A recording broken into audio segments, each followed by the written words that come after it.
The best television show that exists is called Taskmaster. It's been running for 19 seasons, and basically in it, British and other nationality comedians compete in a number of very absurd tasks. The first episode I ever watched, they had to carry 3 yoga balls to the top of a hill, but of course you can't carry more than 2 yoga balls at the same time, and the hill, things roll down hills. It's amazing. It's so good. I love it so much. And at one point, I don't even remember how this happened. The guy who started and runs Taskmaster, Alex Horn, we communicated via Twitter. Like, I saw that he followed me and I DM'd him or something. And I got to be on his podcast and we texted occasionally on WhatsApp, because that's how they do it in Europe. Not that the UK is Europe, I know. That's on them. So that's one piece of context. Second piece of context, when I was sick, that's how we say it now. That's in the household. That's how we refer to the times when I was sick. If you don't know, I went through cancer treatment. I'm doing much better now. But when I was sick, I couldn't do very much. One of the things that I found I was able to do was listen to stand-up comedy, was watch Taskmaster, and was design socks. This was the only creative outlet that I had during the hard times of chemo, was designing socks. I don't know. It was just something about it was simple enough for my brain to do and not physical at all, that I was able to do this one thing. Chemo sucks. And so I designed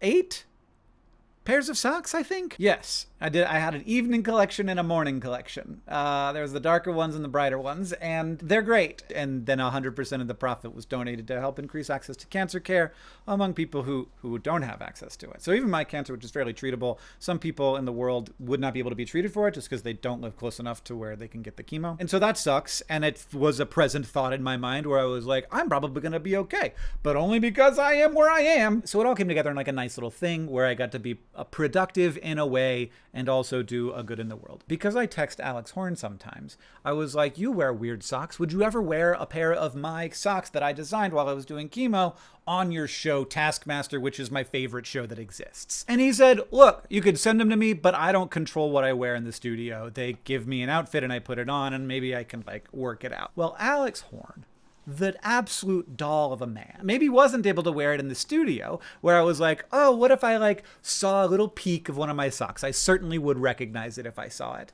Well, instead of that, on episode 6 of season 19, which I was watching with my family, there's a shot and Catherine is sitting on the couch next to me and goes, wait, go back. Isn't that great? He's like, wait, go back. And indeed, Alex Horn is wearing this pair of socks that I'm currently wearing right now. And I swear, I didn't even think about the fact that I would be wearing these. I just happened to be wearing the same ones. But he's wearing these ones, which I do think are quite classy and a great look. And and they're fresh, new, right out of the package, looking mint. And they set it up so that his shoe and sock would take up the lion's share. This task isn't about socks. I thought it would be about socks. I was like, why are they spending so much time shooting sock video? But no, it's not about socks. He just said to the crew, hey, can you get a good shot of my sock and make sure it's in the final cut? And that just means so much to me. That's really cool. I don't know. I'm not a sock designer, but now I kind of am.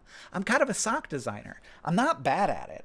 I like the designs of my socks. I just designed another sock for another person that you'll find out in a little bit. And you may not know this, but I've been in the socks game for a while. Check out the Awesome Socks Club ratings here. You know that when you see 4.9 stars, that doesn't matter unless there's a lot of ratings. We've got 4.9 stars and over 1,500 ratings. Good.store has sent literally tens of thousands of socks into the world. And right now you can sign up for the Awesome Socks Club. You can get a pair of socks delivered to your door once a month, designed by a different independent artist every time. And they're always going to be delightful. It's just a little delightful thing that gets to happen to you once a month if you sign up for the Awesome Socks Club. And also all of the profit gets donated to charity, where it is helping to increase healthcare access in West Africa. It's super fun and good for the world, and we make it super easy to cancel, and shipping is free everywhere in the world. And here's the main thing. You're gonna have to buy socks anyway. You're gonna buy them from somebody. You might as well buy them in a way that's good for the world. I'm not getting paid for this. I just think you should do it. It's fun. And now that you know about that, let's move on. All right, everybody, we're gonna play Time Guesser today. We've got, that's a 747 from KLM. Riding through the canals of Amsterdam, must be. Is that the Dutch flag? I don't know the Dutch flag. It could be, could easily be. Look at that. That must have been a cool thing. I'm excited about this. Yeah, that's Dutch for sure. Royal Dutch Airlines. Louis Perrault. I don't know. When was like the 747 really exciting? Like the 90s? This looks like a flash photograph taken by a person. Looks like the 90s or it must be the 90s. I'm going to guess in the 90s. It's definitely Amsterdam, and it's definitely on a canal, and there's not that much. Would it have come down here to go? No, let's just click in the middle. We're going to click in the middle. It's all surrounded, you know? Could be any one of those. I feel fairly confident about this, that this is going to be pretty good. Make a guess. 2004? Why were they doing that in 2004? Dang it. I was super close. That was actually, they were using a real canal. The body of a 747 being shipped through canals in Amsterdam to an aviation museum. That's why. That's why it was later. I should have gone by the vibe of the photograph. I was going by, they must be excited to see a 747 for the first time, which would be way before 1990s, but the photograph was misleading me. I was like, well, it can't be that much earlier than the 90s. Okay, fine. Negrita Escadrille. Oh my goodness, look at this man. El Veronique. So we're in France somewhere. Le Pupil. I'm not great at French, you guys. I'm in trouble. I mean, France is pretty big, so that's not great for me. But we're gonna go Paris, because look, there's not a lot of France that isn't Paris. And then we're gonna go with, I really need to learn about hats. A lot of magazines have dates on them, but like it's a little small for that maybe. We got a newspaper here. All right, well that's cool. We're gonna say that this is the 50s. That's a big hat. Is that the 40s? Is that a 40s hat? I don't know, man. I'm so bad at the past. Is this after the war or before the war? It's got to be after the war. Let's say 50. Were things cleaned up by that point? 52. 46! Oh my God! And also, it was Belgium. Not my best work. Well, they were doing pretty well in Belgium there 1 year after the war. We've got some kind of busking situation going on here is what it looks like. Somebody's busking. He's wearing an English flag on him. Looks like this just like a crowd watching a street performer. And it looks like they're from the 80s, 70s, not the 60s, maybe the late 70s. Is the vibe I'm getting from this crowd. What a vibe. Cobb Castle, manufacturers, Samuel. This is London? Definitely England. I'd say that it's probably London. This looks cool though. Sanger Textiles, that's probably London. I don't know where. Luckily London isn't that big. It's pretty big.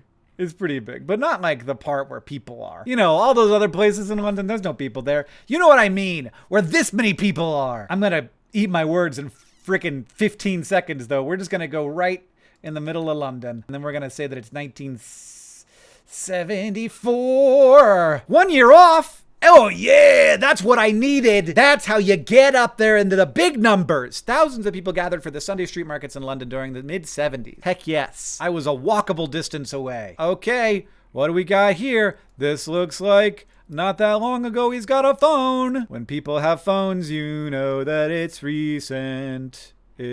But I have no idea where this is. This is giving me very little to go off of. What do these people look like? They look American? I don't know.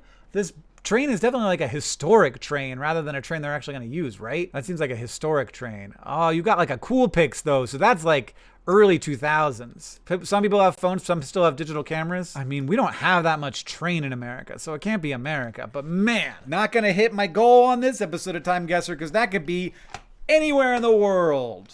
Anywhere in the world. No freaking idea. Look, this guy's got a face that looks, what does he look? I don't know. He looks kind of like from, it's snowing, so there's that. It's not Spain. But this guy does kind of look maybe like he's from one of these. He's from the Nordics. Stockholm. It's Sweden, everybody. It's Sweden, and is that an iPhone? It looks like an iPhone, but maybe it's not. But we're gonna guess 2010 in Stockholm, Sweden. Ooh, not so bad. I got the year almost right on. Families and train enthusiasts gather on a snowy platform in Czechia to admire a historic steam locomotive. Maybe that guy did look more Chechen. Not that I know, but great. That's great. I was right about what was happening. It was a historic steam locomotive. All right, last round, everybody. How are we gonna do? I think it's probably the border between US and Mexico would be my guess on this one. Narcotic addicts, users, and violators. Federal law requires you register before leaving. Wow, that's an interesting sign. It's like, hey, you can do this, but make sure you tell us you're going to Mexico to get narcotics before you cross the border. I, again, need to learn cars, everybody. Do we have a license plate situation where I can get a state out of this business? I bet it's to I bet it's Southern California, but maybe not. There's a lot of border, you guys. The safe thing would be to go right in the middle, El Paso times. I thought I was going to do well, but actually the US-Mexico border is really long, so it could be in a lot of different places. I could go El Paso to split the difference between the entire border, or I could go with what my heart says, which is that this is like the Tijuana crossing. I'm going to go with what my heart says because I'm not going to win by playing it easy. So we're going to go right here to the I-5 Tijuana crossing. And we're going to say that this is 1955. I'm bad at cars. Like, I don't know. Yeah, 55. We're going to make the guess. We're going to say it's 55. 3 years off. Yes! And I was a walkable distance away. I don't know why I didn't click right on the road. But anyway, that's basically the max points you can get. I still don't think that I probably dug myself out of my hole. I did! Over 40,000 is winning for me in Time Guesser, and I won! All right, everybody, thank you for watching. And thanks to Alex Horn for being an absolute delight of a man.